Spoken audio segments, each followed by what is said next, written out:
And back then, and even now, you get very atypical types are attracted to that. It's a rough crew. Yeah, they're not the Earth Guardians. Let's just say that for sure. And there was a group back then.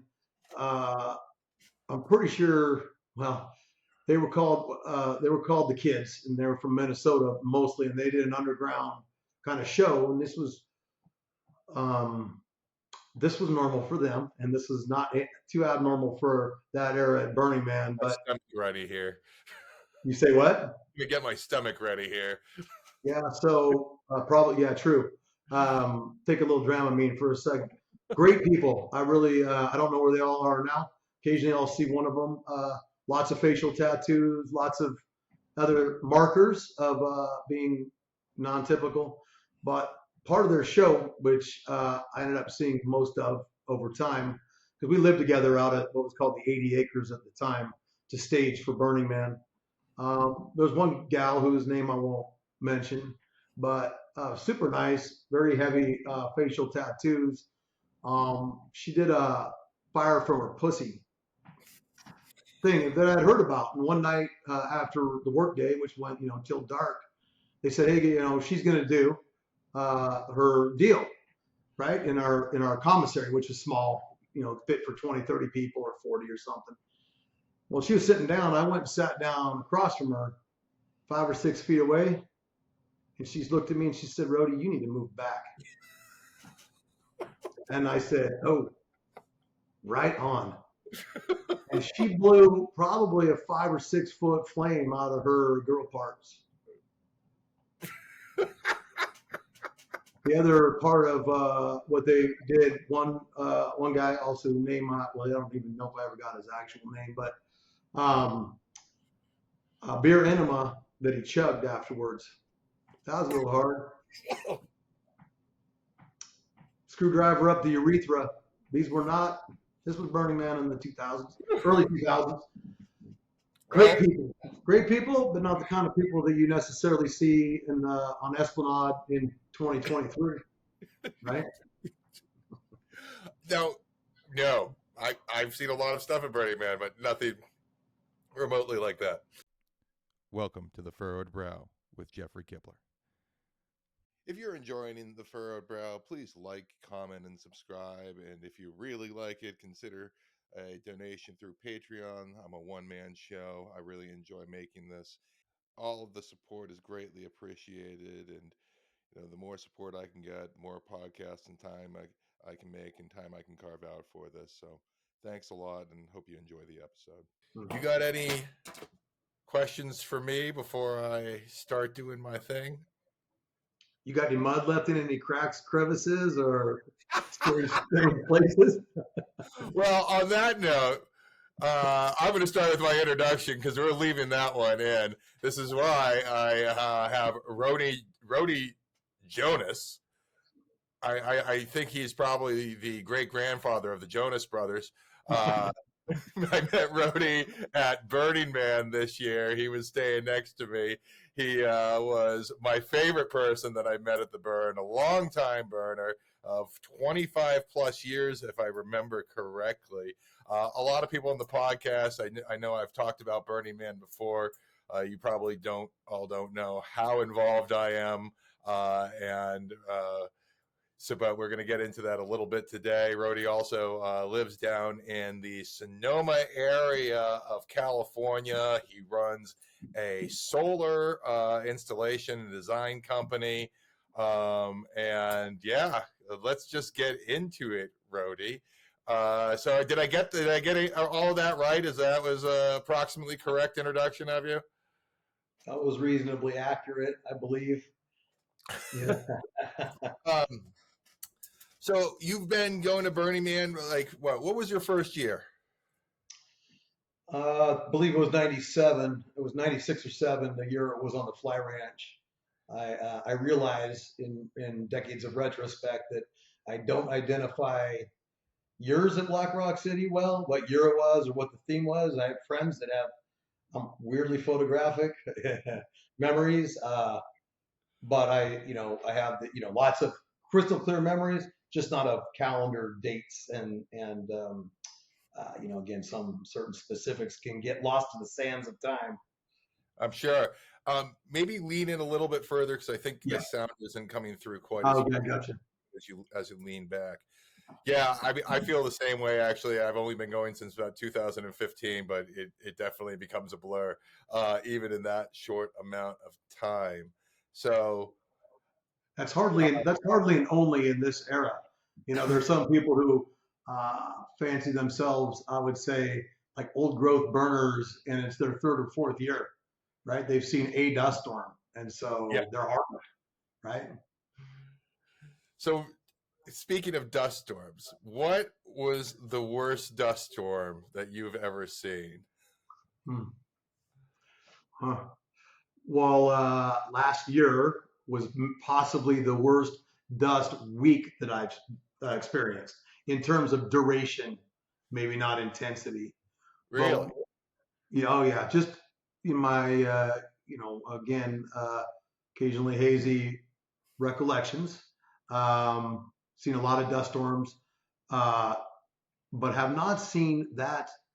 I guess just kind of like it just kept grinding away on people. And I think, and there's a great article by a person named Hammer Down, I think, or Buck Down, about he really breaks down the culture after COVID. Hey, folks, we came back. We may not have been fully prepared because we kind of had a couple of years off. I mean, I went to Renegade Burn or Renegade Man. It was utterly different. And I think a lot of people were unprepared to revisit the dust so immediately. Yeah. I remember a year I would guess was probably 2004, and it was blowing like that. And about Thursday, and back then people showed up in hordes Tuesday or Wednesday. And I don't mean week before, I mean week of, right? Like the city boomed, days later than it does now. And I was looking out towards Exit Road, and there was lines of cars leaving because of the blowing dust. And I thought, right, it wasn't for you. All right, it's good that you left, because if you're not going to be happy here, then you shouldn't. Other places for you to be. I mean that's one of the things that I think makes Burning Man very interesting, and why I like the people there so much is because in some ways that the environment self-selects for a certain type who are going to thrive in a particularly physically challenging environment, whether it be the dust storms or the rain or the heat or the bitterness of the cold of the nights. So so a lot of people, every time like people ask, it's like, I've heard of Burning Man, but what is Burning Man? Like, is it a festival? Do they have music there? How do you answer that question? Well, if they ask it, if it's a festival or can't break that mentality, like you're talking to them about what to expect. I think that, occasionally I have a gag reflex, right? Because they still want to know where to buy a t-shirt or something. Again, in two ways over these decades. One phrase I talk to people about, if you've heard of the parable of the three blind men and the elephant. So there's three blind men and an elephant, and one of them is holding the ear. One of them is, on the side of the elephant, and one is holding the tail. And you ask the blind man, what's an elephant? And one of them says, it's like paper, right? Thick papyrus. One of them says it's like the broadside of a barn, and one says it's like a rope. The elephant is all of those things. And Burning Man is all of those things and like a hell of a lot more. It's a kaleidoscope of humanity. And the kind of corollary or addendum to that is that also I think what you will find is that some people will fixate on certain aspects of that, rope, elephant, or whatever it is. And whether it's festival or not, they'll talk to you about naked people or drugs or whatever. And what I've realized is that's because that's their thing, right? So that's what they're titillated by, whether they admit it or not. We probably both heard after all this time, well, there's a lot of naked people there. Well, if that's your thing, you could probably find a few. And yeah, some of them, it'd be nice if they put their clothes back on. But most of them, I know, right? It's inversely correlated. Clothing versus desire for them to have it back on. Yeah. You Yeah. know, and someone will ask about drugs, and you mentioned that there's a law enforcement there, and they're shocked because they think it's this, thing that it's not. It's all of those things, and it's also not many things that people think that it is because of their fixations or titillations. So Yeah. what is it? So what is it for you that keeps bringing you back? Like, well, what is your piece of the elephant that you keep grabbing onto? Mm. Well, again, with that, kaleidoscope of a myriad of things that Burning Man is, there might be a dozen of those things. In some years, it may be more of a few of those dozen than emphasis on a few than others. I realized when you were mentioning in the intro, it was nice. We met each other, and I think bonded pretty quickly. I realized after thinking about this after the fact that on almost any given year in Black Rock City, serendipitously or not, I meet lots of people, but I never meet more than one or two Yeah. in any year. But it's always one or two that I have a bond with and recognize, and that's one of those one of those many and myriad reasons. I love talking to those folks. I can tell you, you're sitting there in our camp talking for hours to a gal from Lebanon, and she was explaining that she had just come from a vacation with her friends, and there were bombs going off in the distance that they could see, and it was normal for them. And here I am in Black Rock City having a conversation. I'm probably not likely to run across her again or would even recognize her. She wasn't one of those one or two special people that I recognize and bond with, that it persists. But she was certainly one of those people that you meet that you do not meet elsewhere. And that's one of those things at Burning Man that's often not discussed as much as the art, the fire, people that are naked or whatever. It's that you will meet humanity that's made it there, and a way higher proportion have a much more tangible and intriguing aspect to them, and you connect in other ways in Black Rock City. Yeah. Those are the things, some of the things that keep me going back. Yeah. I mean, you absolutely end up, whether it's just rolling up to a, like, I remember a couple of guys that I was with my wife, and we went up to their bars and stuff and just started chit chatting. And like, I remember there was one, what was it? The Poor Decisions bar that was at the end of the street for us. It was like, there was some dude, and he was like, he was like, oh yeah, this is my first year. And he's like, it sounded like he'd been going to Burning Man for like a decade. I'm like, you got it right away. And, he just had great conversations, and he was a marketing guy, advertising guy from LA, and just how he was talking about how vapid everything here. And one of the points that he made that I found very intriguing was that everything that they do with trying to create experiences and moments and things that touch people in his world, you find an abundance of at Burning Man, that authentic experience that, like, you can't purchase or manufacture, and it's almost impossible to. It was quite fascinating, and he'd only been there for a couple of days, and I was shocked that he got it that well. Yeah. The other thing for me that's quite interesting about Burning Man is the imposed scarcity, and like you end up with these bonds to people, and in many ways people end up bonding with each other throughout life through shared struggle.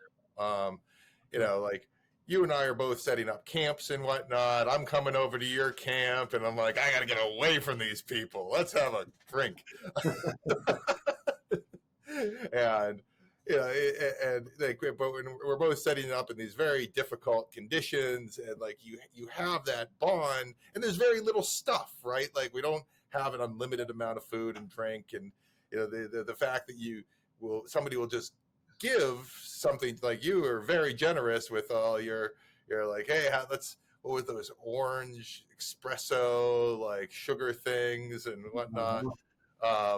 And in the real world, there's just a ton of that stuff all the time. You can just go down to the store.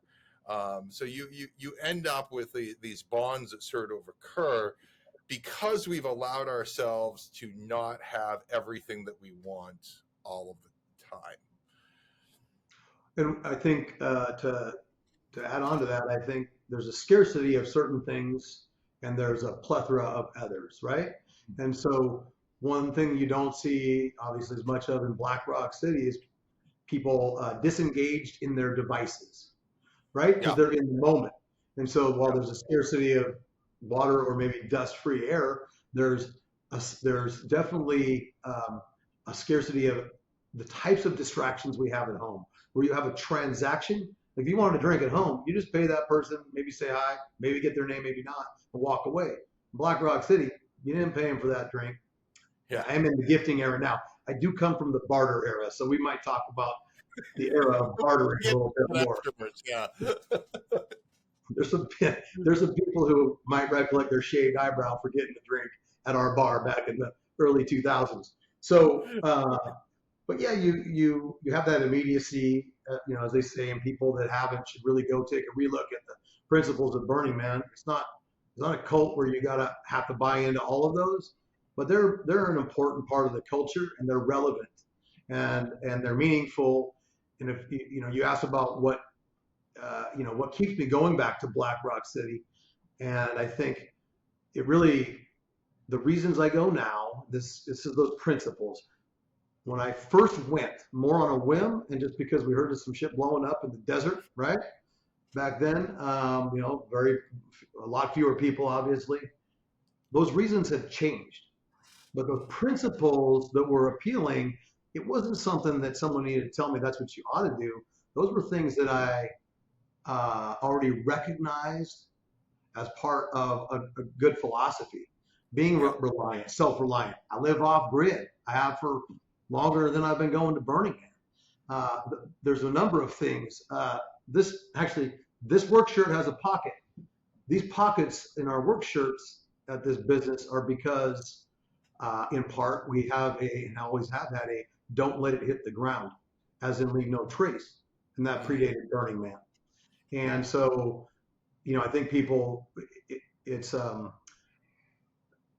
the way it was in Black Rock City back in the late 90s, obviously quite different now. Different reasons to go back. But there's a commonality and thread throughout the decades that are reasons to continue to go. I mean, I didn't start going in the back then and keep going because of turnkey campers, right? That's changed in our city. At the same time, what's a turnkey camper? Pardon me? What's a turnkey camper? Well, it's someone who, rather than radical self-reliance, one of those principles, that's not their thing, and so they pay X amount of dollars to have someone prepare costumes for them and prepare their bike and prepare the place for them, and they show up and hopefully have a good time. And for a while, that was off-putting for me. And I was one year I was talking when this was early on in the Burning Man culture where turnkey camping was becoming a bigger thing. And one of the things that Larry Harvey had said that he shared with a friend of mine named Coyote, Tony, was that, remember, they're not going to change us, but we're more likely to change them. There were people that wanted to cast, like make this exclusionary. And I was probably in that camp because it wasn't my thing. Yeah. That was a really thoughtful approach.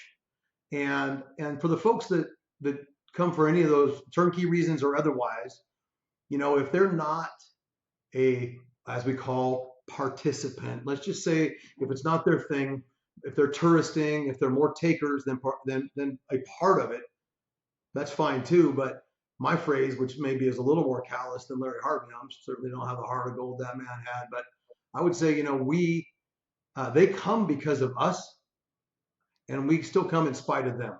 And I don't mean all the turnkey campers. I just mean the types that show up and, would never let you come to their camp, but want to spend time at yours. Like. And that to me is the key. It's like, as you know, I help run a fancy camp, and and open and welcoming. Yeah, well, we try to, and we have a lot of nice stuff, but the thing is, we try to make sure that we are giving back at a larger order of magnitude than we're doing more with the space and the things that were provided than we hope other camps would do who have our kind of resources.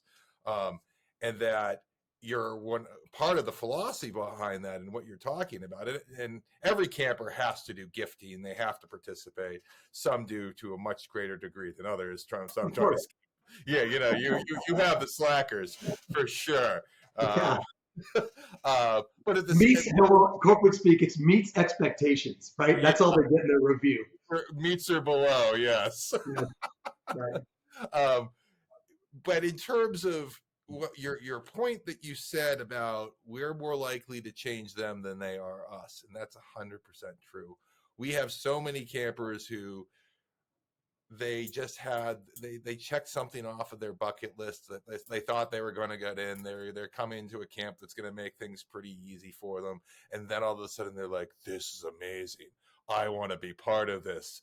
And next year they're helping with art projects, they're trying to organize things, they're they are changed by it, and they didn't realize how enjoyable the participation and the giving of it and being part of the magic is until they got a flavor of it. And and the people who, it's clear to me that the people who have the most fun are the people who are the ones building it. And now it's also the most suffering as well. Jeffrey, I tell people around this business and in life, people don't climb mountains and run marathons because they're easy. They do it because it's rewarding, right? Yes. Yeah. And there's a lot of that, but it doesn't have to be that for any person. And I'm not going to put my expectations on them.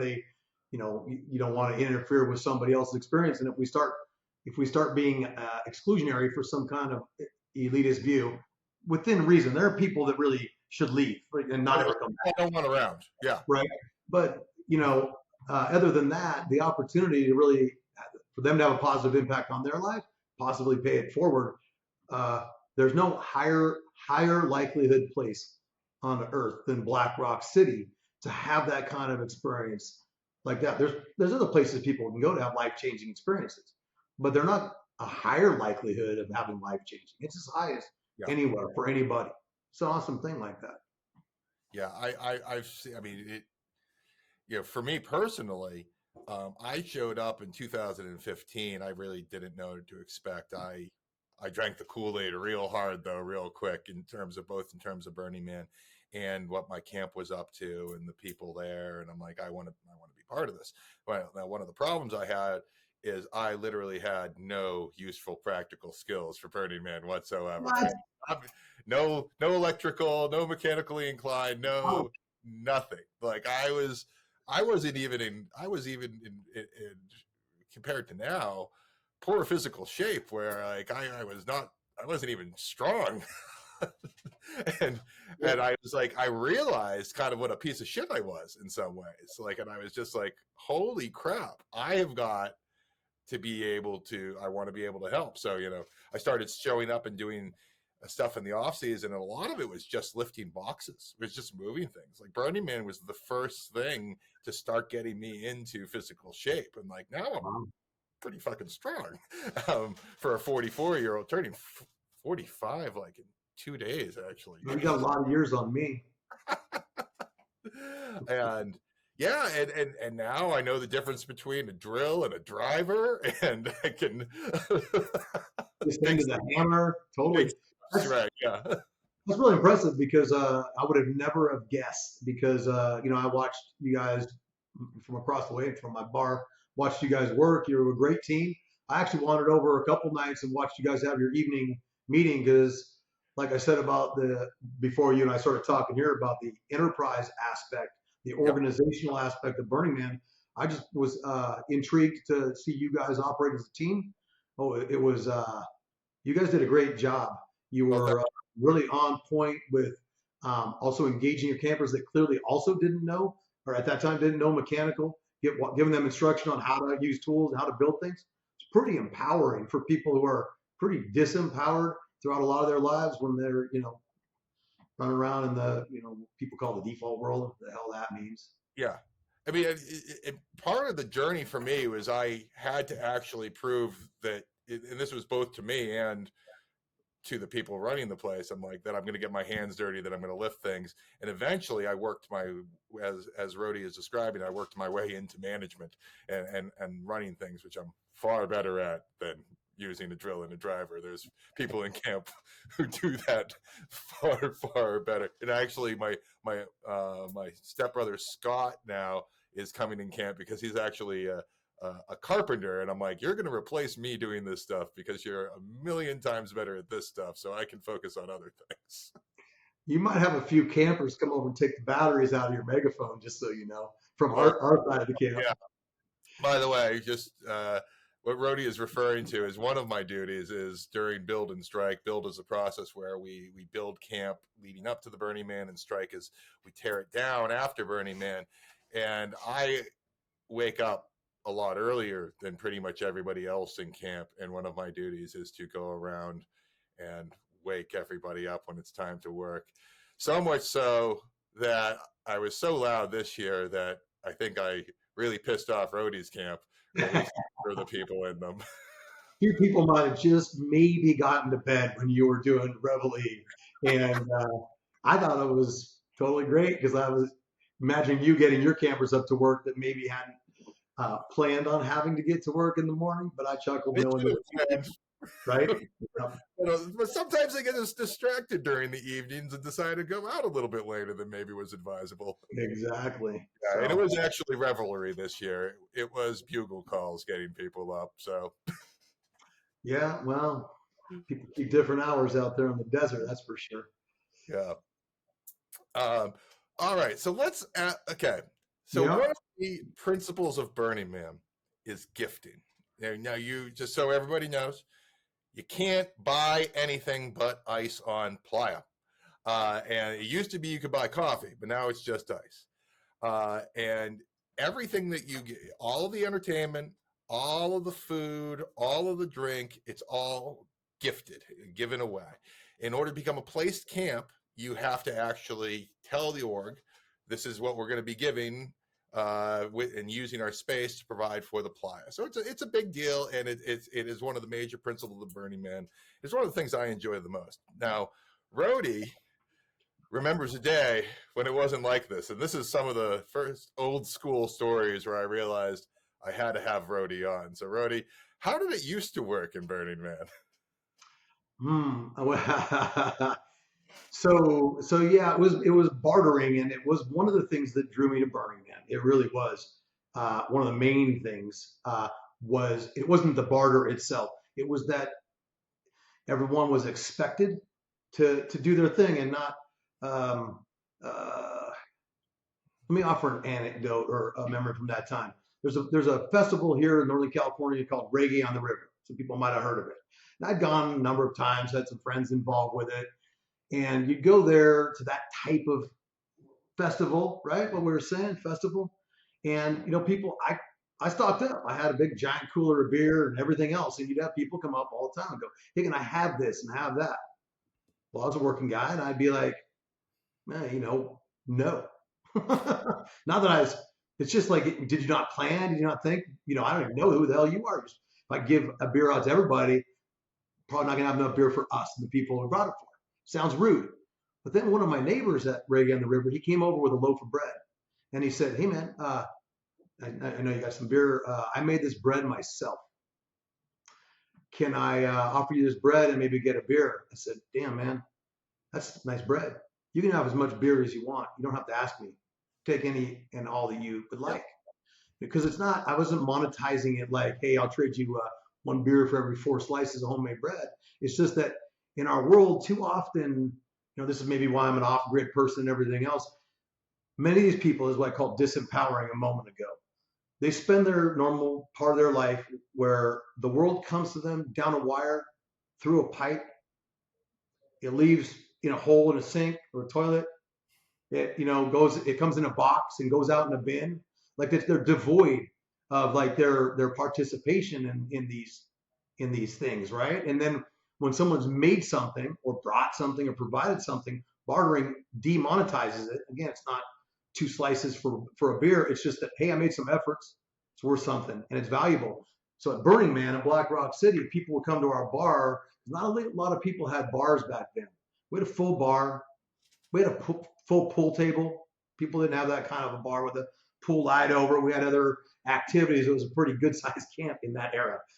Hard to imagine now, and so people come up and say, "Hey, can I have a beer?" We'd be like, "No, you can't have something." They'd be a little dejected, but we'd offer them a way out. We'd say, "Hey, what do you have?" And sometimes they'd say nothing. I'd say, "Come on, you have something. This is the empowering part. Tell us the story." Yeah. We had one of those. Do you remember? Maybe your grandparents had those TVs that were the size of a small car, the big cabinet, right, with the TV in it. So we took the TV out because fuck the TV, and we hung the cabinet up with a little curtain inside there. And so people would come to camp and ask for a drink. We'd be like, tell us a joke or tell us a story, and they'd start to sometimes, and we'd say, no, tell it on TV. And so then they'd go over behind the TV, and then they'd pull the curtain open to the rest of camp, and they'd tell their joke or tell their story, and then they'd have a drink. And that was where people have something to offer. And when you tell people over and over again through however in our kind of commodified culture that they're just a number or a dollar sign or a consumer and they don't really have anything to offer. Some people couldn't tell a story. Some people couldn't sing a song. We still gave them an out. Here's a broom. Sweep up a little bit. Yeah. Everyone's got something to give. And it actually makes them, I think, it's a more positive experience for them than the other way around. Yeah, that's the bartering part. And that last part, I think, is very important even today with like some of our shittier campers. Sometimes it's like sometimes they just need to be told how to help. They don't know how to get in there. They don't need to, they don't know how to act independently. And if you say, "Hey, man, I could really use your help with this," like that goes a long way. We also had, this is the grittier part of Black Rock City era. We had this wheel of pain, and they would spin that. We have a little bit more current. This is what I was looking for, Rody. The wheel of pain that we have at our camp now is more wheel of discomfort. It's more appropriate to this era. Yeah. I remember, it's the hag, right? The hag, yes. The one that I saw was like, I'm sitting on the couch and the hag comes up to me. He's like, "Hey, Kibler, do you have any nose booger, any boogers that I'm like, "Oh, okay." And she wanted it because somebody got on the wheel to eat somebody's booger. And they did. Disgusted. Discomfort. So we had those kinds of things on our wheel of more discomfort, pain back in that era. But, there was also get cut. And there were people that gladly got cut. I think that actually was probably a very positive part of their experience. And what do you mean by get cut? What happened? And this was for like a beer? Yeah. Pretty thirsty, right? And where would they get cut? Like they would take a razor or something? Yeah, we let them choose. They'd lose eyebrows. There was a swallow campmate spit. So this like swap and spit. They'd open their mouth and get spit down their throat.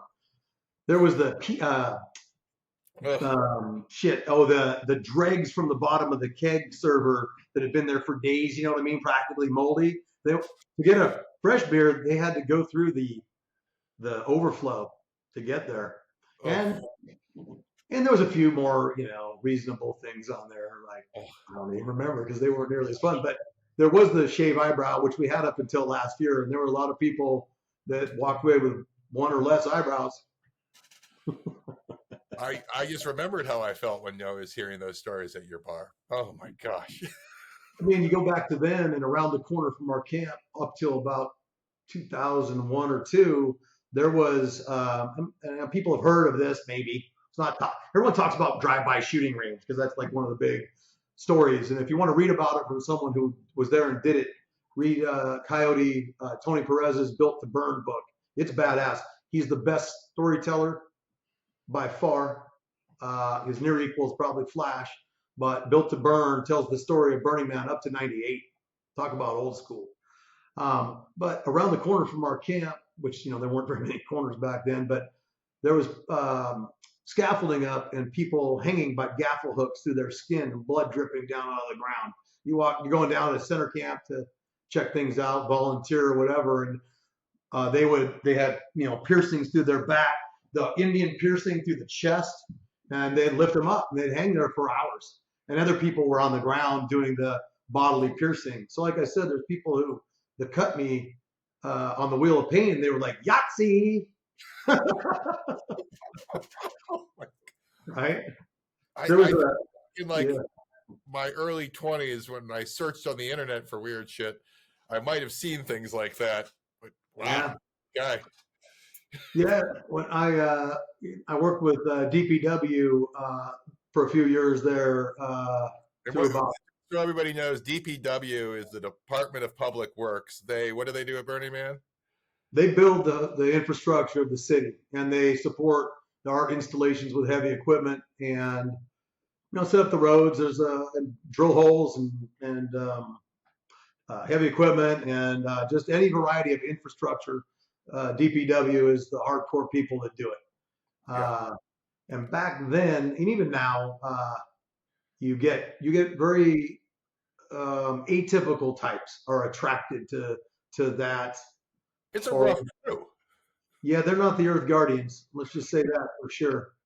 And there was a group back then.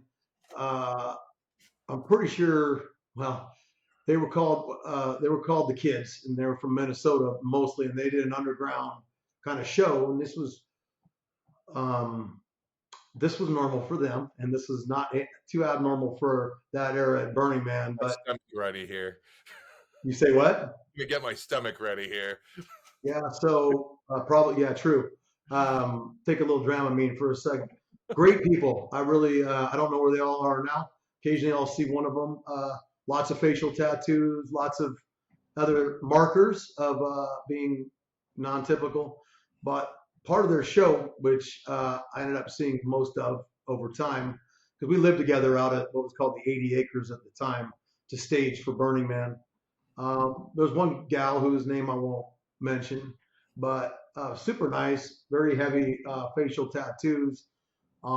She did a fire from her pussy thing that I'd heard about. And one night after the workday, which went till dark, they said, hey, she's going to do her deal right in our commissary, which is small, fit for 20, 30 people or 40 or something.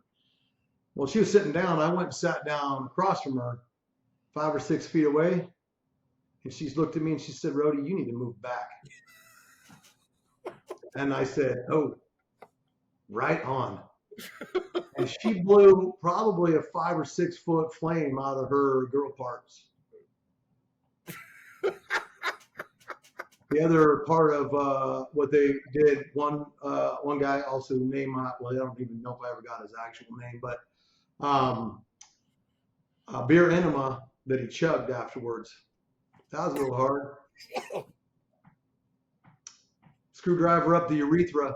This was Burning Man in the 2000s, early 2000s. Great people, but not the kind of people that you necessarily see on Esplanade in 2023, right? No. I've seen a lot of stuff at Burning Man, but nothing remotely like that. Are those kind of guys still around? Can you find them, or is that like a bygone era? Interesting. I saw one of the gentlemen, he's a super nice guy too. Also in the interest of not anonymity, I won't mention his name, but 2 or 3 years ago, I hadn't seen him about 10, 12 years. I saw him on Esplanade, classic Burning Man thing. I'd been thinking about him like day before. He was a drummer for one of the heavy metal bands. Then I was like, I wonder what happened to blank, didn't say his name. I literally turned around and he was having a slice of pizza behind me. Hey man, big hugs, nice to see you. So they're around. I don't know how many are actually alive or unincarcerated, but I think they're one of these things that can be an instructive life experience at Black Rock City. We talked about meeting, I met the girl from Lebanon, right? Yeah. There's folks who would never cross paths with folks like that or different folks in their normal, we get in ruts in our life. We go to lunch with the same people or whatever we do. It's really healthy for people to realize that folks who look or act different, we're supposed to be an open society, LGBTQ, X plus and all that. But I think it's too easy to say and harder to do. And when people cross pollinate like they do at Black Rock City, it helps them connect and recognize the humanity in almost everybody. Yeah, and I think about this now that I have a daughter, and I think, and I want to bring her to Burning Man, and I think to myself, it's like, well, there's a lot of negative influences at Burning Man. It's not all, kittens and puppies, right? Like there's a lot of people with a lot of bad habits and making some very bad decisions at Burning Man. And it's part of the thing. And I'm like, why would I want to bring my kids there? It's like part of the reason is because of just all of the skills that you can learn, the canvas through which you can be inspired to do so many different things and find interests in so many different avenues of creation that I don't think I would have otherwise been exposed to. But another part of it really is that you are going to get exposed to people, good and bad, that you would not otherwise be able to come around. And too many people, I feel like, live these sterile lives where they are essentially in a bubble and don't have a chance to be on the outskirts of what is acceptable civilization in many words. And Burning Man is, it's not what it was 20 years ago, but it is still, there's a tangent that runs against a particular world that most people don't come close to experiencing. Well, and I'll say this is part of a lot of these conversations that some people would lament that there's not the fire-breathing vagina show happening, and maybe I wouldn't mind seeing that again, but I don't lament this change because with the growth at Burning Man, some things are long gone and partially forgotten, but the giant art is not happening when there's 4,000 people there. Right. The giant art, and for now, say a city of 70,000 people, the potential opportunity for many of those 70,000 people to have, very meaningful life experiences that they might not have had in their normal day-to-day, not happening when there's 4,000 or 5,000 people. Yeah, it was fun. I remember the first time we saw a motorized anything. It was a Lazy Boy. It blew my mind. A Lazy Boy went by with someone. I want one. Fuck that, I want 5, right? Yeah. Yeah. This is also an era when I took my tractor up there to cruise around on, and quads and shit like that. But when we wouldn't have the Lazy Boys turned into pirate ships with 50 people on them. Yeah. Giant fire. That shit's cool. And we have to have that amount kind of mass and momentum to have bigger art happen, to have bigger experiences happen, and to have more opportunities for more people. There's always room to wish that this or that was different or that this or that thing didn't change, but it's inevitable. At one point somebody was wearing diapers and then they're not for a long time, right? Things change with people and things change with a community and a culture like Burning Man. It's stayed pretty true in its core to many of those principles. You don't notice anything in the kind of core principles of Burning Man that said that you have to have kind of crazy ass, nearly aberrant shit going on. It's not a requirement to be radically self-reliant to blow fire out of your orifice, right?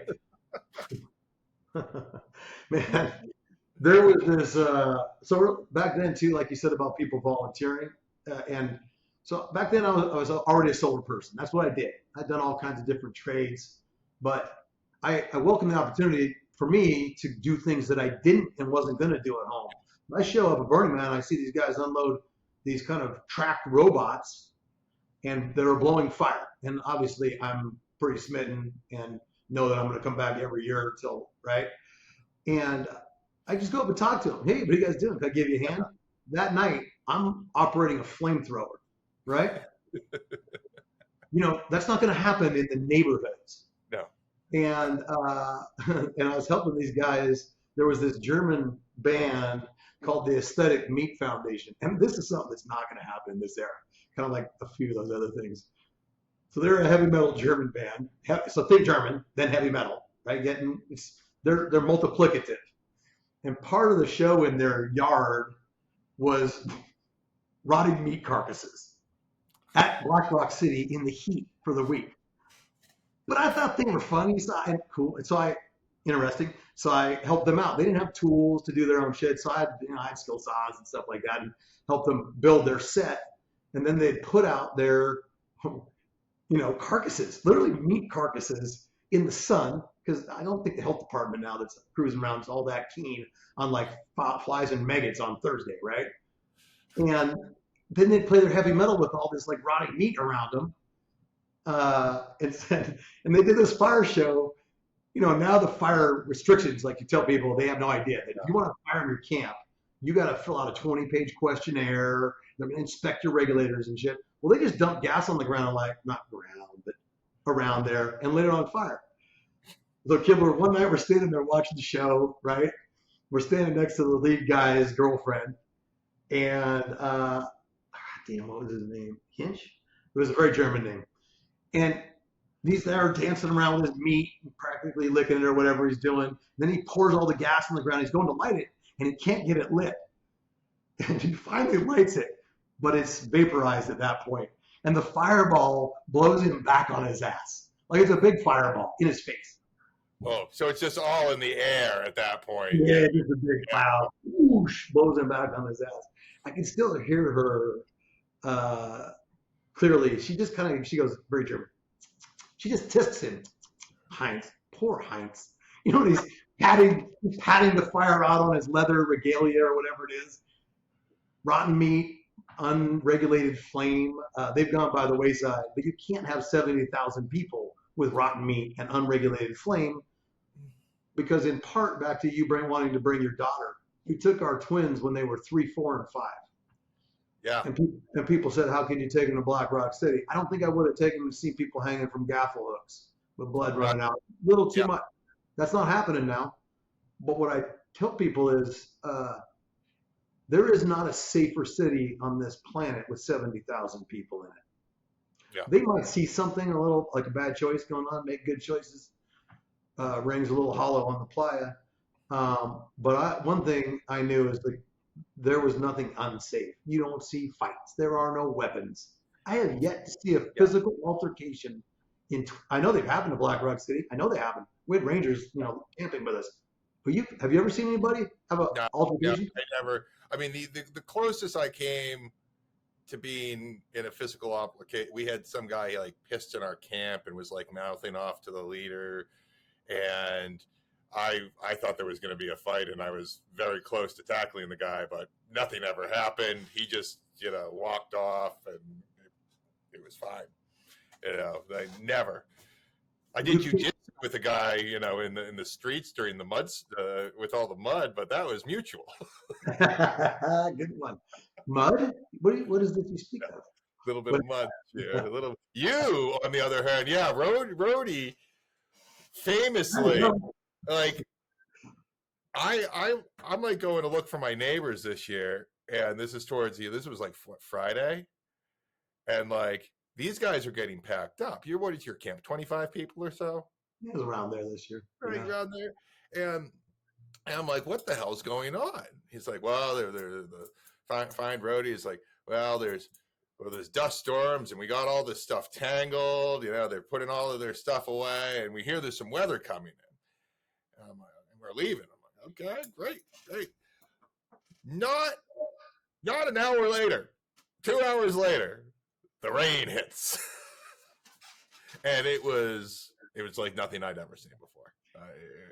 I've seen rain on the playa. I can tell you that amount of rain has never happened in the history of Burning Man. ever. It was unbelievable. So it was, uh, yeah, it was both serendipity, which is common, right, on the playa. I think we all know that. But happenstance as well. I've never left that early, not once in a couple Yeah. decades. But we were heading out. We were driving on basically Gate Road, and I was towing the little travel trailer that we have, and my truck was getting sideways on flat ground already from the rain, and they were closing the road when we passed to pavement. If we would have been 15 minutes later, we would have We're stayed with the you, and you and I, we would have had a very different conversation, and that We'd would be have been like, a great we experience. need room. We put everything away. Yeah, and we had no idea how close the timing was. It It would have was, sucked to have had the camp broke down and then be stuck in. oh, Camp up, bar open, bring it on, right? We're good. But camp broke down. What are you gonna do? Sit there and watch?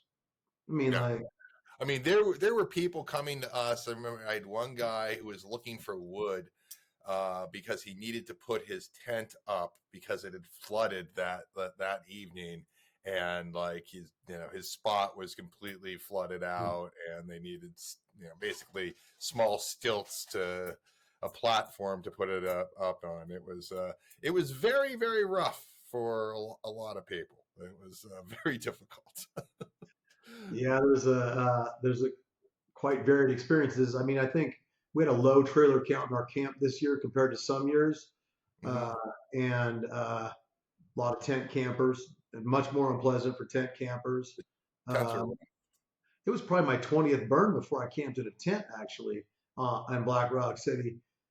From the very first time we went up there, I had this old 79 Shasta motorhome, and it was never nice, and it never got nicer. Weird thing. After going to Black Rock City, when it came back every time, it didn't get nicer over the years.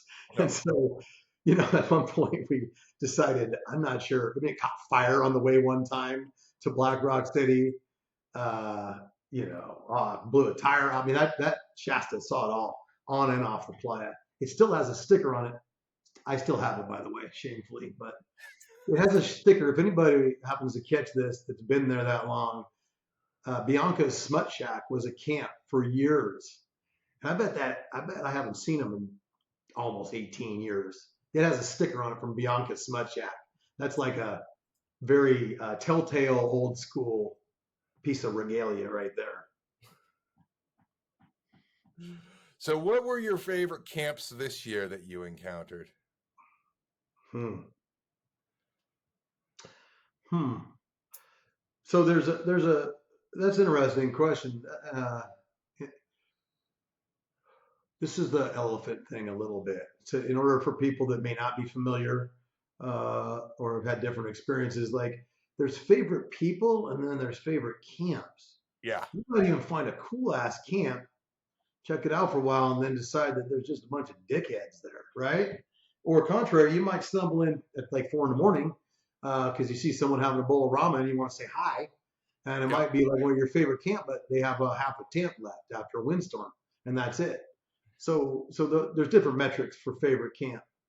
We loved you guys as neighbors. A couple of your campers got yelled at by a couple of my campers for like riding through like right by their private areas, but that shit happens. Um, And then shout out to Dan Hunter for using our neighbor's private porta potty. Thanks, Dan. Welcome to Hawaii, Dan. My wife gave him an earful. So we have you talked about Bad Decisions Camp. That was down there by Shotsky, I think.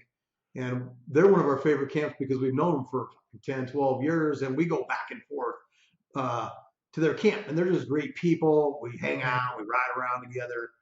I think, that kind of rapport is awesome, and that kind of like longevity that makes it hard to not reference Shotsky Camp and give them a shout out for who Yeah. they are and friends to us. Um, the camps where people put, I'm not into sound camps, so I can't even comment on that. They're just Yeah. something for me to like cringe and cover one ear when I go by. But the camp that had like the belay where people were jumping like 70 foot off, and they had little kids doing it, where they had the ski hill. Those people were put a I huge heard amount about of effort into sharing an excellent attribute. One of our campers, Molly and I, went to the top of your guys' hammocks. Having it next door, pretty cool. yeah. Um, awesome feature anywhere on the playa, and even better when it's next door. I don't know, what camps did you see that were really struck you and as memorable? There were two that really, actually, I'll say three that really stuck out to me. One was the Bodega. I Hmm. don't know if you saw this one, but these guys set up, apparently they were a bunch of actors, but they set up a bodega that had like, it they were doing sort of like barter and Yeah. blackjack. And yeah, and they were, they were basically doing all the dude games and stuff, and they had like a convenience shop where you would trade things within the convenience shop, stuff like toothpaste, band-aids, whatever. Like, but the real feature was that they had this door kind of in the back of the convenience store with a guard on it, and the guard was, you want to look in? And he would crack the door, and in there was cockfighting. And when I say cockfighting, it was like a giant inflatable cock and like penis, and like fighting a giant inflatable watermelon, and there were people like betting on the match in the back. And they did this like every night, and it was their commitment to the act was just next level because they were all playing the part well. I That was love that. There was a karaoke camp that was, I think it was like non-consensual karaoke, where instead of you going and choosing your song, they told you what song you were going to sing, Mm. which I thought was just an absolutely amazing concept. And I was like, they chose me. I don't even remember what damn song they had. I was terrible at it, but I'm like, this is too funny for me to say no. I can't, like, whatever. I'm going to butcher it. It's not my fault. They're going uh, to take one look at the person like you and decide which song is going to be least well fitting and possibly least hard to engage with. So I'm guessing, I don't know, Dolly Parton? Is that what I they had doing? to ask my wife. I don't remember it offhand, but I was basically reading the words. I couldn't even like figure out what the tune was supposed to be. And the last camp, which was like actually right around both of us, they weren't even a placed camp, but they did I think it was like the unreasonably low bar, where they set out this like pop-up tent, and just everybody there was awesome. We're my wife and I are friends with them, and are in like a chat with them now. But they went to deep playa, like next to the trash fence, and they set up a pop-up tent, but it was only like you couldn't like stand up under it, like you had to sort of crouch and sit, and they had a very small bar, and they had like whiskey. They had whiskey and some whatever that they were serving, and the whiskey was labeled things like not Jack Daniels, and they would take like the maker's mark and pour it into the Jack Daniels, and then the maker's mark would be like not maker, and they would have this label on it, not maker's mark, and it would be something else in that bottle. um, and they were out there for apparently like 48 hours straight doing this in deep playa. uh, Hmm. so for those of you who don't know, Burning Man is this giant circle, and between like the top part between 2 and 10 is out in playa, and if you go as far as you can go, basically it becomes deep playa with the trash fence, and it's very far away from anything civilized. You never know what you're going to find out there, and these guys were running a bar under a very, very short pop-up tent for a long period of time. And yeah, You I use thought, civilized in amazing. conjunction. This is a really relative term in this discussion, right? I'm sorry, what's that? You use the word far from anything civilized, and Yeah, we're yeah, black out city. it's civilized, like, So it's totally relative. you know. So yeah, those were my favorite camps that I encountered this year. Like, I just thought very interesting, well executed themes and whatnot. Like so, and I'm also with you on the sound camps. Like a ton of my friends love all the douche douche douche douche. Oh, we're gonna go see Diplo. I whatever. We've had campers, well, actually campers, kids that have came and, they go out to the sound camp all night, come back at dawn, Yeah, and then they miss most of the camp day because they sleep till 7 or 8 in the afternoon, and yeah, then they have a bite to eat, then they go back. If that's what they want to do, kind of like I said earlier, I had to adapt. Took me a while. After a little revulsion, I decide to, you know, I say, accept it as just their deal. And yeah, during that transition period from a much smaller Burning Man, I mean, the growth happened pretty quickly. I don't know what years that someone's got to count what the population went by and where you started to see more, plug and play and turnkey more. There were, and I know you had, you had a variety of different campers at your camp. hmm, The kind of camp I'm describe is very different from you guys. And at that time, this is when these $1 million motorhomes would show up. We yeah, hadn't seen this before, and they would literally. This is the part about they come because of us. We come in spite of them. They would circle up these $1 million motorhomes, and yeah, they would park them so that a human couldn't get through. yeah, And then they would leave one opening for people to go in and out of, and many of them would post a guard. yeah, So if you're like, "Hey, what's going on in here?" Somebody would yeah, be like, "Hey, you don't belong." And there's yeah, no you don't belong in Black Rock City. And so that was a moment like, of really having to adapt, right?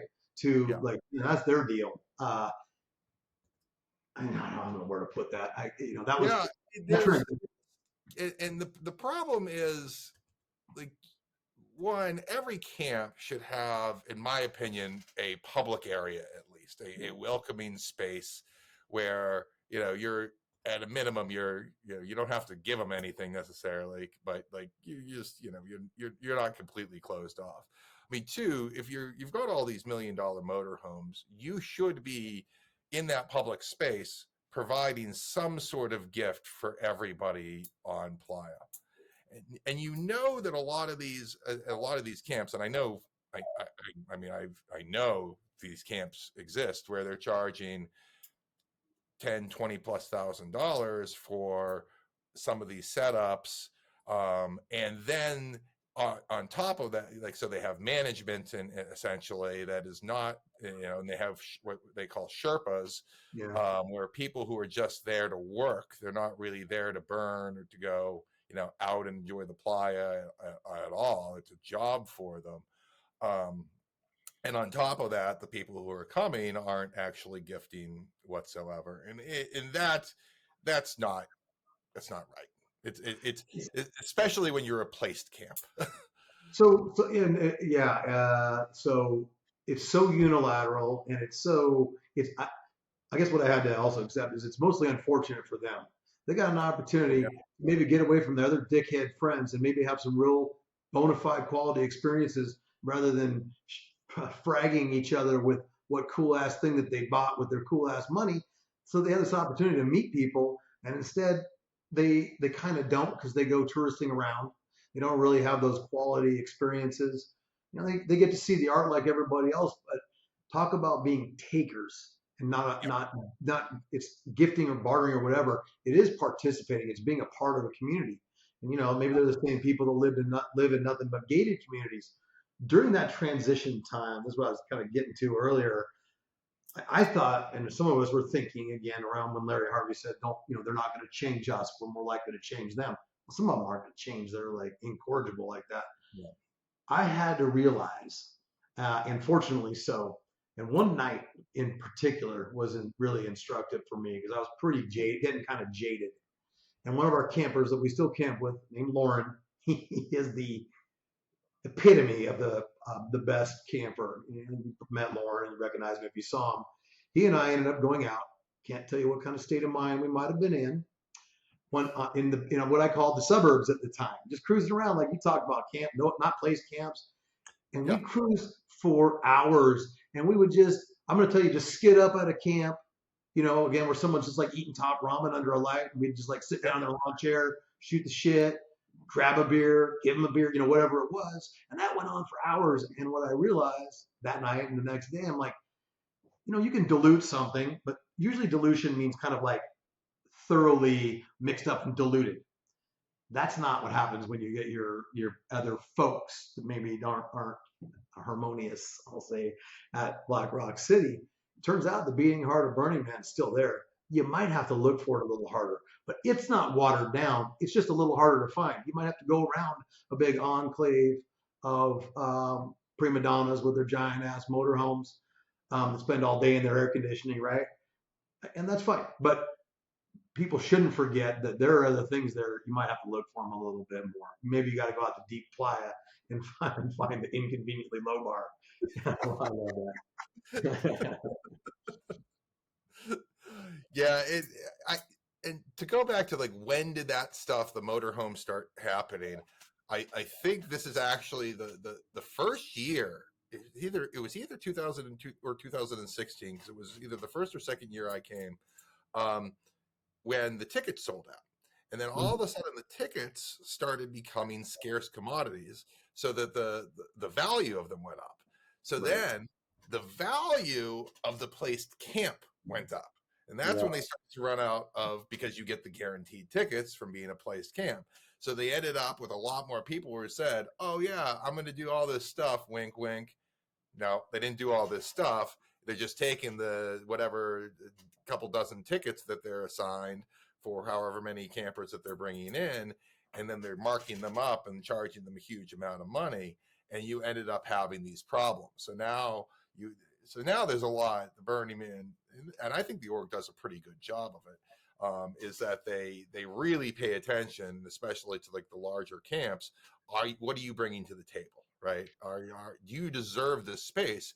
Because space itself at Burning Man for place camps is the most valuable commodity. It's tickets and space. Yeah, agreed. Well, and now parking passes, right, can be as scarce or scarcer than tickets, which was an interesting wrinkle in that. And just so that people also understand this, and I think the way it might have sounded like, hey, we have 100 people in our camp, so we'll get 100 tickets. Place camps, as you know, don't get that. You describe your camp. You say, we have 60 people, for example, and we need 20 to build it. And they might come back and say, after looking up your skirt, if that's what you wear on a plaid, or kilt, whatever it is, they might say, hey, we'll give you 12 based on your camp size and the bulk of the camp. So they've gotten very good they were very good. And it's kind of like probably Google algorithms in that there's like kind of a cat and mouse game of continuing to garner those tickets in ways by skewing their applications and things. The org is committed to ensuring equal access, and they're very careful. Probably they do so many things so well. They do some things, but they're very committed to ensuring that equal access, limiting that lack of experience called turnkey camper, but without becoming authoritarian. They do have tendencies towards that for sure, but a little power can have power trips in various divisions there. But again, they're serious about it. They've done a lot. There's only so much they can do before they start to overreach. And I'd rather have a few tards. I used to call them cash tards, right? They just show up with some cash, whatever it is. And Coyote used to say, bring more than your money. Fine to bring your money and your fancy motorhome, but bring more than that, right? And so I would rather err on the side of having a few of them there than having overreach in some kind of non-benevolent, malevolent dictatorship, right? Yeah, for sure. I would rather them almost err on the side of letting people take advantage of it a little too much than being too authoritarian.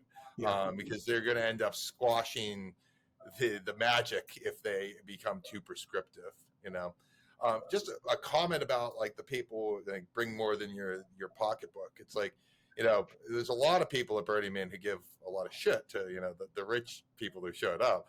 But then at some point you've got to realize, look around you, who's paying for all this? It's not me. I will tell you that, and so I appreciate the people who have the money, but they run a company or whatever. They don't have the time to dedicate it. but they let somebody like myself do that kind of work. I appreciate it. Like I think it's in many ways those art cars are not built by rich people, but they're certainly funded by them Right. for the most part. Um, I would agree. It's like I said, it's not only the head count and the momentum, and there's a place for that. Last year, if you'd asked about some favorite things from you asked about camps this year, but I don't know if you saw the Why Not Saloon last year. Um, it it was really, really, it's one of those incredibly well done, incredibly well funded. Hey, look, one of my campers just walked in. now that we're back from our small break, how about this one question for you? This is kind of a thematic question that I ask a lot of my guests. What has been your biggest shift in philosophy in either the past few years or past 10 years, whatever comes to mind?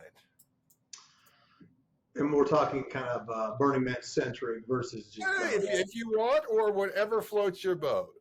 Well, I think they're, you're doing something as part of your life, fairly large part of your life. I'm not one of those burners that like is 24/7 burner, quite obviously. Some people are a little too, like, maybe a little can't ever stop talking about it kind of thing. Like, my wife gives me some shit about that from time to time.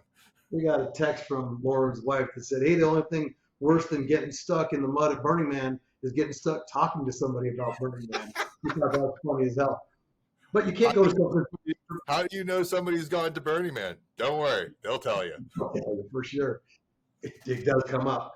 I would say that there is a kind of a coincident thing where when I first started going, late '90s.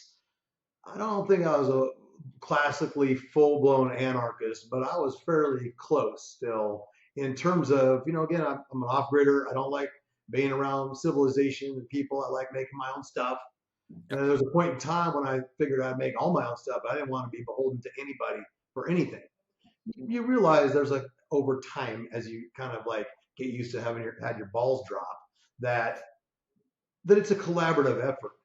There's this essay written in like 1958 by this, it's Leonard something. It's called I, Pencil. It's an essay called I, Pencil. And it goes through how a pencil is made. And no one person can make something as simple as a pencil. It's like a 2-page essay. It's really a great read because it reminds you that nobody did it by their own bootstraps. They can't even make their own fucking bootstraps. And so at the time when I was transitioning in life and out of college for a few years and all that, and going to Burning Man, it's a collaborative effort. That artist didn't make the flamethrower, the valve itself. An engineer did, and a factory. And so people say to me, oh, you live off grid, you're totally self-sufficient. I laugh. I'm like, don't have a loom, don't make my own shirts. Yeah, I make my own electricity. Like, big deal. Some people are all about hunting. They're like, oh shit, you buy food at a store? How dare you? I'm like, really? You make your own shirt? Quit picking your, right. Pick your poison kind of thing. How about those bullets? Did you forge those yourselves? Did you make the gunpowder? Yeah, it's a trebuchet with rotten animals from Aesthetic Meat Camp. So the change, I think, the most dramatic change for me was accepting that collaborative effort and kind of lack of, for a better phrase, wanting to be blindly and unable, self-sufficient. Yeah. You go to Burning Man and you work together and you make some cool shit and you do some cool things. And that's better than trying to make your own fort.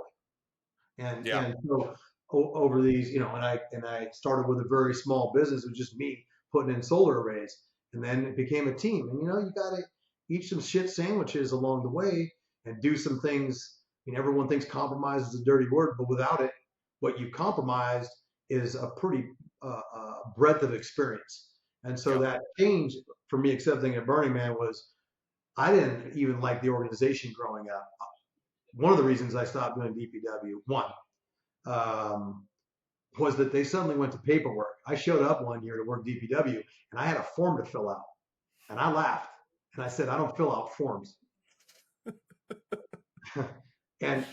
But I realized over the next few years, even though I had kind of I still worked with. I did the power system, the off-grid power systems for Burning Man org out at Black Rock Station, their work ranch, and was still close. I wired the man one year. I still did that stuff, but I didn't collaborate as closely. And I realized and accepted the inevitable that part of that growing up that brought the larger art and the more people meant changes. And they formalized. It was, as we know, it's pretty Wild West out there. And if they hadn't changed, you and I would not be talking right now, because the event would have never survived the way it was going. Yeah, I mean, and they have deep pockets at this point, right? Like, once you get to a certain size and the certain scale, you open yourself up to risk and liability. And I mean, I've heard that they have like some of the best lawyers in the world who, they are indemnified as far as the law goes. But at the same time, like your attack surface is too large. Camper in the house. Hello, Ralph, the creator. Can I catch up with you when I get out? I'll send you a message to catch up with you guys. I have 10 pounds of chicken livers to clean and 10 bunches of herbs to pick and stuff. What are you laughing at? This is Kibler. He's our neighbor this year. Kipler? Uh-huh. Yes. Yeah, it was pretty good setup you got. Oh. It's a little too clear. I'm trying to figure out how to make it fuzzy. Okay. Uh-huh. So Ralph is a renowned chef. Oh, okay. He's also the one that made from bare steel that circle swing at our camp. Oh, wow. That circle swing is awesome. Just so everybody knows what Rody is talking about. Their camp has this swing that is this large circle. What is it, about 6 to 8 feet in diameter? Oh, it's probably more like 12-foot diameter. We've had like 18 people on. Yeah. And it swings over a gas a fire pit. Maybe like a foot. Is that about 1.5 feet, 2 feet or so in diameter? 2-foot diameter, glass bead, propane fire pit. Yeah, and it's kind of funny because you're warming yourself while you're on the swing, but you're also swinging towards the fire in some ways. It's a respectable. It's a small but respectable fire, but it's definitely a sight to behold when you're checking out their camp from the front. Natty dreads not recommended because they're pretty small, right? Yeah, frilly skirts really an issue. We're pretty careful with it, but yeah, it's one of those things that you just said, risk and liability. Black Rock City is not the place you want to be if Nerf World is your ideal. There's some sharp edges, right? And you can't take them all out. And it's not town with curbs and ballers and warning signs everywhere. They do a lot better now. I don't know if the word better is right. It's kind of like that relative term about civilization, but you can't have people fumbling in the middle of the night. I used to joke about having tetanus camp next to us when all the thousands of people started showing up before I adapted.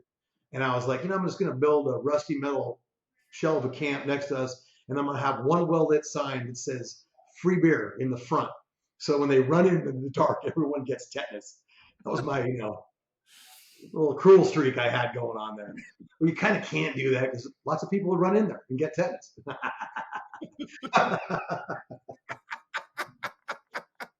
It's fun to think about. I've thought about it a lot. Some years more than others.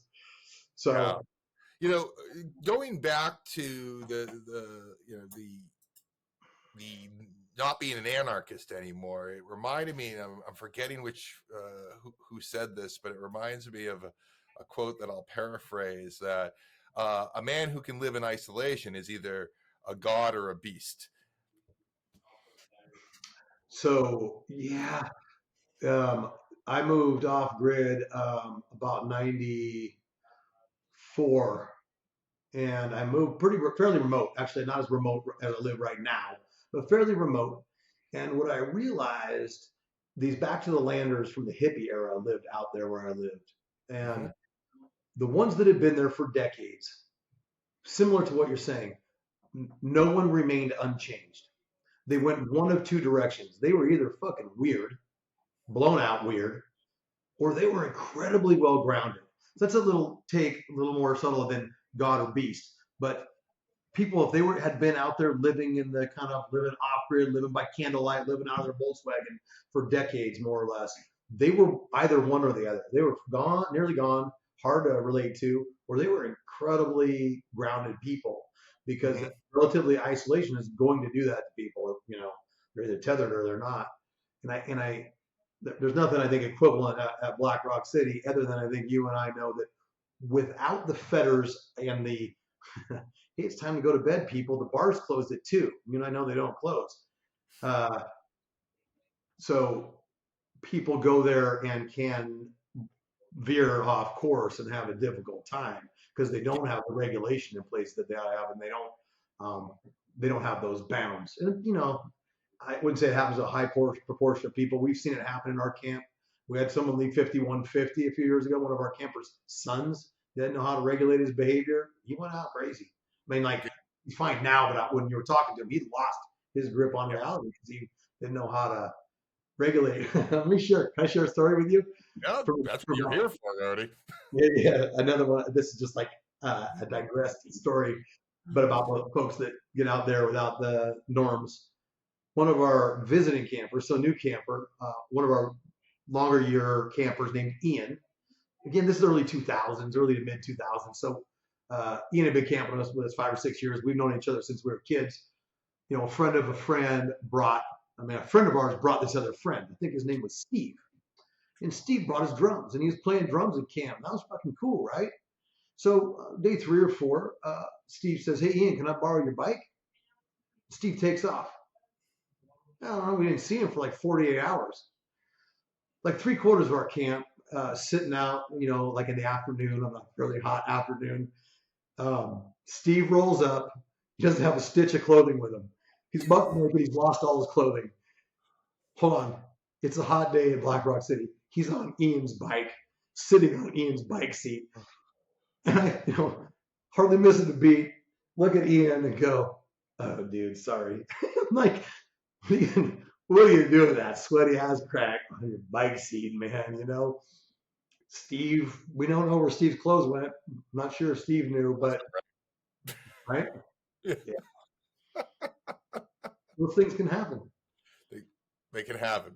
They're God or a beast. He was in isolation. Well, he wasn't in isolation, but he was isolated from other norms that he might have needed, like maybe nudity laws or something. I don't know. Yeah, yeah. I've definitely had, I would say since 2015, only one evening where I really got off the rails. I will not go in details of that evening on camera, but let's just say I had a little too much to drink. That easily happens when the drinks are free, right? And they go on and they're anywhere. Like, Oh yeah, there's gotta always find it. something to drink with. Yeah, it's but yeah, for me though, like now, I'm in bed by 2 in the morning most nights. Like, I if I have no desire whatsoever to see sunrise, like at all. I don't understand the people who do that a lot. And I know people who will go out for 24, 48 hours sometimes. And I'm like, this is not comfortable. I've Yeah. done it before, 24 hours, not 48. That's absurd. But like, no, I like my afternoons at the burn. I like, the evenings, like the idea that I'm going to like ruin my entire next day because I wanted to see the sunrise and stay up for it. Like, forget that. I usually like to see, if possible, I don't plan for it, but maybe at least one sunrise on the playa. It's kind of nice if you have a certain type of night and not blottoed or hammered because you don't. Again, it gets hot in the afternoon. You don't need to be in your domicile, whatever it is, with a wicked hangover when it's 108 degrees out. Like that sucks ass. Awful. So right, but some of those sunrises are pretty special. Although I think a lot of people that are up at sunrise probably don't have a great recollection of sunrise, so they missed it anyways, right? Yeah. I had a couple, obviously, more of the early years were like that. Later nights, a lot less sleep, and yeah, I get to sleep at what would be called a reasonable hour now, 2, 3 in the morning. Yeah, I'm yeah. pretty Two, 3 in date. the morning. That's great. It's all relative, right? You know, I'm up by noon and I got 8 hours of sleep. It's fantastic. Somebody's hitting your bullhorn from you. Well, yeah, that's during the week that doesn't happen. During build, it doesn't happen. Oh man. So any particularly interesting art installations did you see this year? Anything really get your goat? You talk about an embarrassment of riches. To describe to people who can't get unfixated off, the nudity or drugs or whatever it is, to really tell them that they'll see world class, mind blowing art, and so much of it that they'll have a hard time remembering some stuff that blew their mind in the moment, right? Yeah. I usually and often it'll be something that just kind of I'm going to use kind of a pretty non super macho. Something that'll be delightful. There were these two robots about 15 feet tall. I don't know if you saw them or not. One was a metal robot, one was wood robot. And the metal robot had an axe in his hand, like 15 feet tall. And they're really well done. And the wooden robot had a wrench. They were threatening each other with a finger pointed.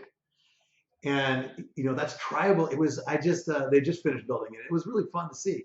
It was you talked about the inconveniently low bar out there, and art like this that I'm talking about.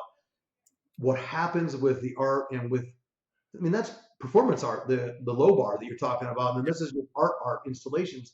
There are again an embarrassment of riches of genesis moments. I'm not a very creative person. I can build shit.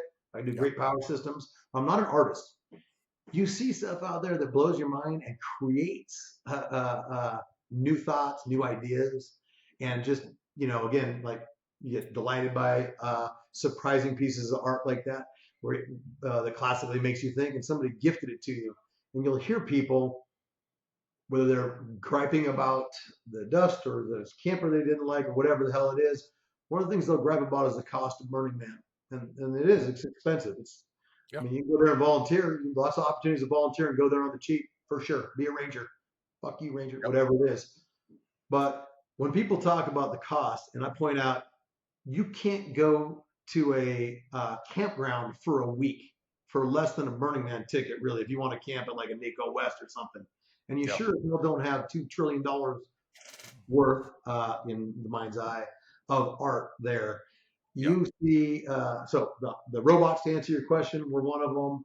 I like climbable stuff. I climbed and then felt like it was going to be a disaster. Those lit up cubes at night, the water cubes. I don't know if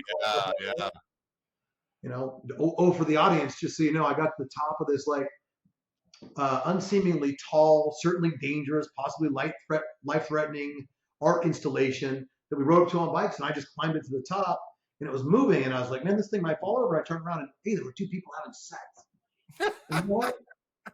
There weren't that many people around, and you know what? Most people were just not really paying attention to them because the view out on the playa was so good. It does happen out there. It's not a big deal, and and don't let the Rangers see you, or at least the police. Get a condom on, for God's sakes. What are you people from the Aesthetic Meat Foundation? Oh yeah. Yeah, for me, the temple in particular, I thought was absolutely gorgeous. The CNC cuts, I'm not sure if you got to see the detail of that, but it was absolutely phenomenal. And while I'm sure you're very glad that you got off Playa, the burn of the temple was just phenomenal with the design of it. It was just gorgeous, and I'll try to remember to link to the video that's out there of that, but it was something else, and it was another note about this particular burn is I think it was the first year that the man or the temple was the burning was delayed at all. Never happened before. You got to see it. You're now the prehistoric burner that saw the mud year, the late burn, the one that there for the burn of the temple and the man that year. Totally. You just reminded me with the temple. I'm going to share a couple quick old Burning Man that things are important to share for the legacy. Because there in the temple there was a memoriam for one of the most unique and singular people that I've met at Burning Man over all these years, a handful. and Carl Brucker, known as Cowboy Carl, was in charge of the fence. I And remember you telling me about him at the burn. Yeah. yeah, he's one of a kind, and I consider him a friend. And we'd spent a fair amount of time together. And there's a great article that Tony the Coyote wrote. I should say article, memorial to him that talks a bit about his life. You will not find a more singular individual than Carl Brucker. Things he did in his life. Um, He was in the military, right? oh yeah, he was a Marine. He signed up for Vietnam when he was 17. He had a midlife crisis in his 40s. Went back and did boot camp. And went back through another tour of duty with the Marines. When I knew him early on, he moved down to Texas because he thought he was going to be a Catholic priest. That was an interesting moment. He's a cowboy from the high desert, as old school cowboy as you can get. I drive up the 447 with him from Wadsworth up to Gerlach, and he'd tell these stories of spending winters up in the mountains. People that have driven up the Burning Man and just focus on the road, never looked at those mountains or thought about it. He would tell stories of this creek and this cabin and the way that this, ramshackle place looked where he wintered, with the cows and So he would winter in the mountains around Black Rock Desert. yeah, and I don't know that they went through the heart like the middle of winter. I don't think, but when there was snow around, sometimes when it was 110, like all weather cowboy, lived on horseback, and he'd been a cowboy up there for 30 years before Burning Man, came around, and he, started working with them. And back in the early days with DPW, when he was one of the managers, he'd have this morning meeting, and all the managers would speak, and then Cowboy Carl would speak and say some things that would have people talk about cowboy wisdom. The things that came out of that man's mouth were priceless. You drive You, down the what's that? you remember an example of what he would say? Oh yeah, which is a tiny drop in a torrent, tiny raindrop in a maelstrom of the things that came out. You drive down Gate Road over the years, you'd see signs and quotes where you chuckle and laugh. Most of those were Cowboy Carl. And, he would say, like I'll share, the last time that I spoke with him, I actually, in retrospect, realized that he wasn't feeling well finally. We're talking about one of the toughest men alive, right? And he said, when we were talking, he said, God damn, I used to be able to fight off a bear with a bent nail. Casually came out of his mouth. The moment I chuckled, and later I was like, well, I was telling me it might be harder now with a bent nail to fight off a bear. And that he couldn't, later in the conversation, he said, I probably couldn't scratch my ass with a wildcat in each hand. What? You gotta think about it. Well, right, claws, and they're going wild. Got it back there to scratch. He used to say drier than a popcorn fart to talk about the plier. And then you think to yourself, like, what is a popcorn fart? Why is it so dry, Carl? Right? I guess. He must know. He's got a lot of country wisdom. Maybe they So Carl Brucker had a big picture, and I went to think about him at the temple this year. So, and also John Boy was in there. He was one of the head electricians and a multi-generational electrician out of Fernley, Wadsworth, and Gerlach. John Boy passed in the last year as well. Two legends at Burning Man, both of those men. Great loss, and a privilege to have known both of them. I worked with John Boy a number of times on off-grid power systems up there in Gerlach, as well as wired the man base with him 1 year. Utter professional, a hallmark of a person. So. Yeah, and so everybody knows, the temple at Burning Man is sort of a sacred. It is a sacred spot. It's a lot of people go to the temple and they leave memorials, pictures, poems, artwork that relate to oftentimes people who have passed away, people who have left their lives for whatever reason, and they're looking to honor and memorialize them. Almost all of Burning Man is a party, except for when you're at the temple. It's solemn, it's quiet, and when the temple burns, there's no loud music, there's no music, there's for the most part just people sitting around and paying their respects while the temple burns. Yeah, it's an important part of the culture, and people do Yeah. go there to help their part of their grieving process. And there's a lot of profound things there, and I never go there lightly. No. It's an incredibly intimate experience, Yeah. and a surprise to some people, right? Yeah, I mean, not infrequently there's somebody who is playing taps on the bugle while you're there, or I've been there with like bagpipes, and I've certainly been moved to tears there. It's a very special place every year, and in many ways for me the burn it is such an ephemeral thing where you're putting a huge amount of effort into a week. It's just a week, and everything is built from nothing, and then it goes back to nothing when you're done. And the temple, in many ways, represents that a part of that cycle where where everything goes away. Yeah, a little biblical there, ashes to ashes and dust to dust. Yes, very, very much so. Very, very much so. Yeah. Well, like, where do we bring it after that? Rody, I am actually out of questions for you, sir. Awesome. Wow, that's great. That WT pencil was worn down to a nub. I think it's you said earlier that if you wonder if someone's has gone to Burning Man, don't worry, they'll tell you. Yeah. It can get tiresome, and we talk about it a lot, and I've had so many friends over the years that know I go, obviously, right? And then they say this, I've always wanted to go. And I'm going to tell you, and to tell anybody that happens to watch this, it's not for everybody. Maybe you shouldn't go. But if you don't know, don't wait 5 goddamn years to find out that you wished you'd gone 5 years earlier. You just wasted 5 good years. Go once. Don't overthink it. Go in a tent. Sleep in your car. Go for 2 days. You don't got to go. You don't have to go for 9 days. You don't have to be an artist. You don't have to do any of that.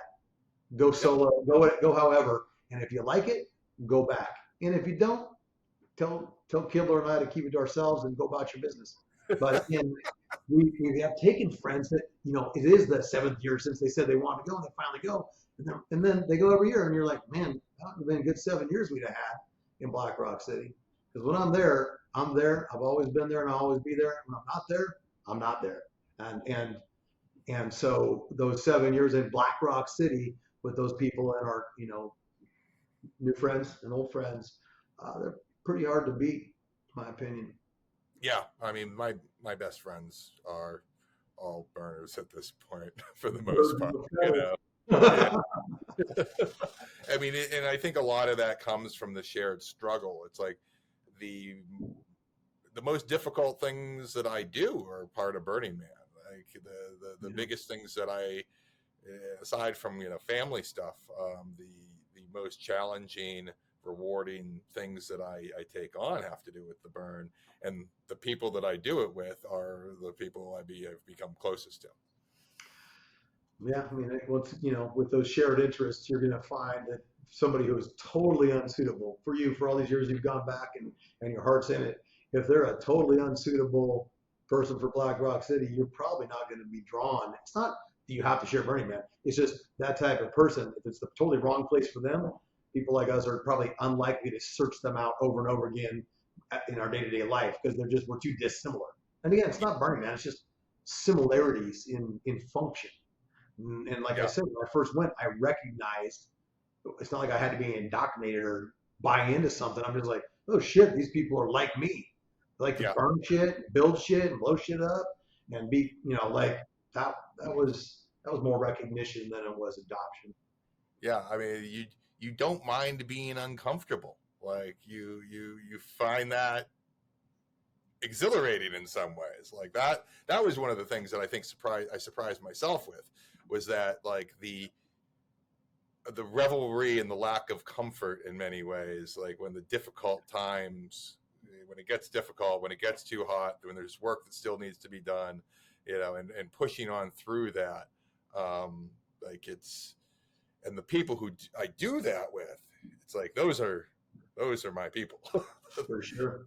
If you don't show up to that, it's like, oh, okay, that's cool, but don't need you. In general, a lot of people, unfortunately for them, are going to miss out on a lot of things in life because they're so averse to anything uncomfortable. They won't climb mountains. They won't run marathons. They probably won't actually go camping unless somebody put up a tent for them. They'll miss out on, because the easiest things are rarely the best things. Well, I think excepted from that, but yeah, the things that are most challenging in life are always the most rewarding, for sure. Raising your daughter, brother. So far, that hasn't been too hard. I think it'll get easier and easier. I should tell years you. before the challenge. Growing. She still loves me, so she likes seeing me every morning. It's great. Wow. In 12 years, I'm not sure that's going to be the case anymore. 14 years old or 15 years old instead of 15 months. You'll notice a market change. For sure. I'm actually good too because I've had people from the field calling me. I don't know if you know my phone. Yeah. Well, Rody, this has been a pleasure, man. This is I've really enjoyed having you on the podcast. I'm so glad that we made this happen, and I'm even more importantly, I'm glad we're still in touch, and we'll chat, and maybe you'll email me, not text, right? Yes, I'll email you. Right, I keep texting you. I got it. Rody doesn't do the high tech communication method of texting very well. He's more of an email guy. Yeah, I'm terrible. I'm uniquely terrible at texting. I'm decent at the email, but I will respond to multiple texts eventually. And thanks for having me on and sharing this time. And I'm glad we're still in touch. You were that one or 1 to 2 max people that I happen to stumble across in a given year. So I appreciate you being that person. Hey, thank you for being that person in my life as well, Rody. Take care, man. Appreciate you. First podcast, I don't know how to log out. Oh, leave.